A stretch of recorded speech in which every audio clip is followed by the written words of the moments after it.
మీ business ఏదైనా మీ ఊర్లో promotion చేయాలంటే అది సుమన్ టీవీతోనే సాధ్యం. ఇప్పుడే సంప్రదించండి.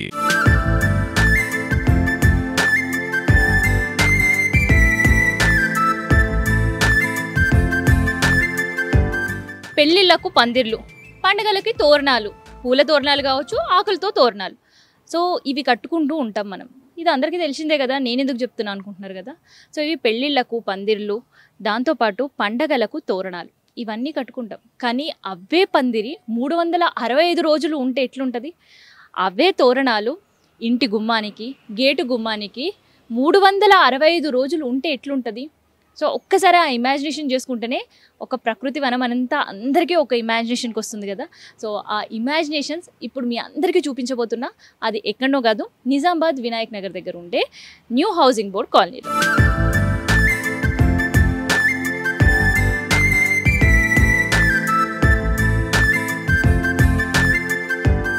కరోనా తర్వాత చాలా మందికి చెట్లపైన, దాంతోపాటు మొక్కలపైన మమకారం పెరిగింది. సో అందుకనే చాలామంది సెల్ఫ్ కల్టివేషన్ కూడా చేసుకుంటున్నారు కదా ఇంట్లలో. టెర్రస్ గార్డెన్ల సంఖ్య కూడా పెరిగిపోయింది. అట్లే నిజామాబాద్లో ఉండే ఒక ఇంట్లో ఒక రిటైర్డ్ ప్రొఫెసర్ వాళ్ళ ఇల్లంతా పందిరేసేసిండ్రు. పందిరేయడం మాత్రమే కాదు, అంతరించిపోతున్న పిచ్చుకలకి మళ్ళీ జీవం పోస్తున్నాడు. సో అదేంది అనుకుంటున్నారు కదా. సో ఒక్కసారి ఆయనతోటి మాట్లాడదాం. పిచ్చుకలకి పునర్జీవం ఎట్లా పోస్తున్నారు అండ్ దాంతోపాటు వాటిని ఎట్లా ప్రొటెక్ట్ చేస్తున్నారు, ఇట్లాంటి విషయాలన్నీ తెలుసుకుందాం.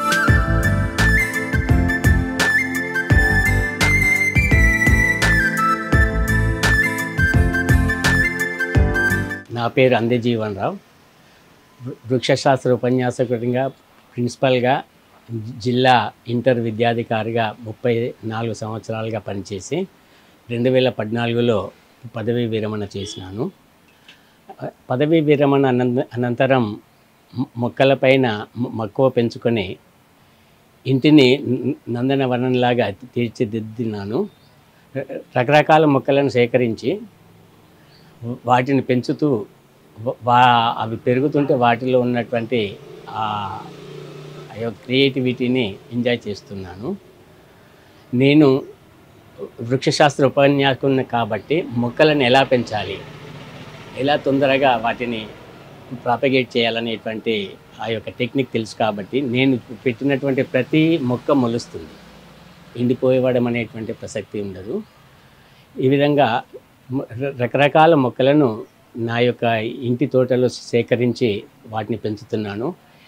ఏమేమి రకాలంటే పండ్ల మొక్కలు, మందు మొక్కలు, అలంకరణ మొక్కలు, పూల మొక్కలు, కూరగాయలు, ఈ విధంగా రకరకాల మొక్కలను సేకరించి నా ఇంటి తోటలో పెంచుతున్నాను. నేను వేరే ప్రాంతాలకు వెళ్ళినప్పుడు కూడా అక్కడ పెరిగేటువంటి ప్రత్యేకమైనటువంటి మొక్కలను కూడా సేకరిస్తున్నాను. అస్సాంలో ఇంటర్నేషనల్ సెమినార్ అటెండ్ అవ్వడానికి వెళ్ళినప్పుడు అక్కడ బుట్ జలోకియా అనేటువంటి world hottest chilli in the world అనేటువంటి మొక్క దొరుకుతుంది. అక్కడి నుండి సేకరించి ఇక్కడ పెంచినాను. అయితే దాని క్రాప్ కంప్లీట్ అయిపోయింది. ఇంకొక మొక్క రబ్బర్ ప్లాంట్, అది త్రిపుర నుండి సేకరించినాను. ఇప్పటికీ అది పెరుగుతుంది. ఇప్పుడు హాట్ క్లైమేట్ ఉంది కాబట్టి ఆకులు కొంచెం ఎండిపోయినాయి, చిగురు మాత్రం ఉంది.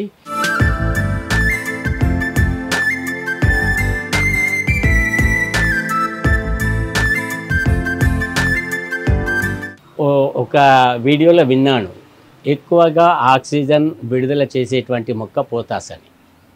పోతాస్ మొక్క మా ఇంటి పరిసరాలు ఎక్కడ చూసినా ఉంటుంది. పోతాస్ పందిరి, పోతాస్ ఇంటి ముందు కూడా ఎక్కడ చూసినా కానీ ఒక అలంకరణ మొక్కలాగా, తీగలాగా పెరుగుతుంటుంది. మొత్తం ఎక్కువగా అది పాకిపోయింది మా ఇంటి చుట్టూ. ఇంకోటి పండ్ల మొక్కల లోపల మామిడి, అల్లనేరేడు, జామ, అరటి, ఈ విధంగా రకరకాల పండ్ల మొక్కల్ని నేను పెంచుతున్నాను. ఒక ప్రత్యేకత ఏంటంటే మా ఇంట్లో పందిరి, మనీ ప్లాంట్ పందిరి, పోతాస్ మనీ ప్లాంట్తోని మొత్తం నేను కూర్చున్నటువంటి ఈ ప్రాంతం అంతా పందిరి అల్లుకుపోయింది.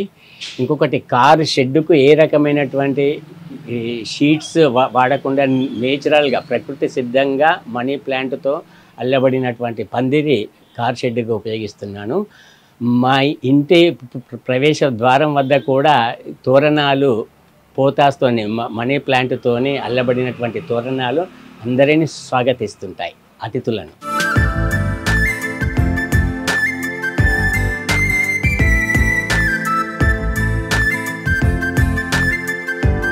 పిచ్చుకల కొరకై నీరు, ఆహారము, వసతి ఈ 3 కల్పించడానికి వినూత్నమైనటువంటి ప్రయత్నాలు చేస్తున్నాను, ప్రయోగాలు చేస్తున్నాను. సాధారణంగా పిచ్చుకలకు ఏదో గిన్నెలో నీరు పెట్టడం లేదా గింజలను చల్లడం అనేటువంటిది చేస్తుంటారు.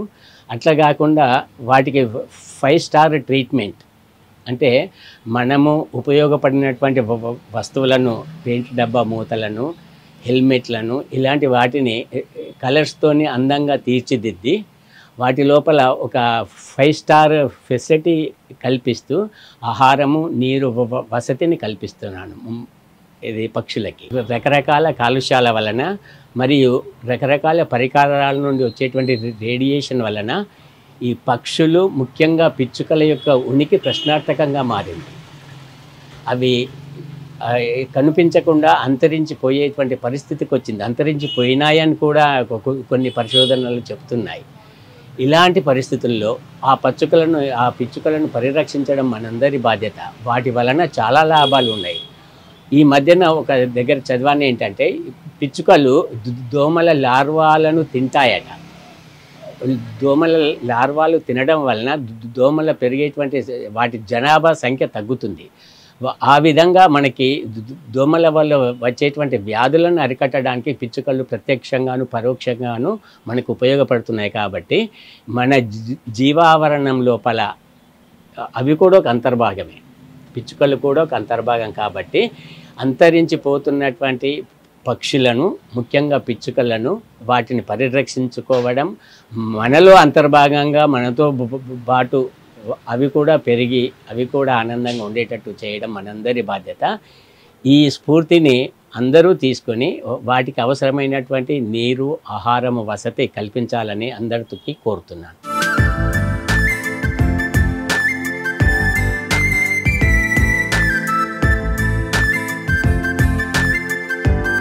సో ప్రకృతిలో ఎన్నో వందల వేల రకాల పక్షులు ఉన్నాయి.